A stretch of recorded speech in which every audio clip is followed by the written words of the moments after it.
बिस्मिल्लाह अर्रहमान अर्रहीम। अस्सलामु अलैकुम नाज़रीन। पाकिस्तान तहरीक इंसाफ के चेयरमैन इमरान खान की गिरफ्तारी के खदशे के पेश नज़र पुलिस ने ज़मान पार्क की जानिब जाने वाले बेशतर रास्ते एक बार फिर बंद कर दिए। माल रोड पर भी 2 बड़े कंटेनर लगाकर रास्ते को सील कर दिया गया है। माल रोड से ज़मान पार्क की जानिब किसी भी गाड़ी को गुजरने की इजाज़त नहीं दी जा रही है। धर्मपुरा और ठंडी सड़क को भी ट्रैफिक के लिए बंद कर दिया गया।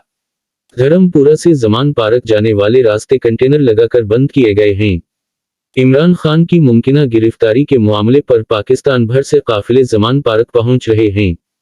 वहां मौजूद काफिलों ने सुबह से ही ज़मान पार्क के बाहर मुहज़ संभाला हुआ है। कारकुन इमरान खान की रहाइशगाह के बाहर इजहार यकजहती के लिए नारेबाजी कर रहे हैं। खैबर पख्तूनख्वा से मजीद काफिले ज़मान पार्क पहुंच गए, जबकि कराची से काफिला हलीम आदिल शेख की सरबराही में काफिला 2 बजे इमरान खान की रहाइशगाह पहुंच गया है। नाज़रीन, अपना ख्याल रखिएगा। खुदा हाफिज। पाकिस्तान जिंदाबाद।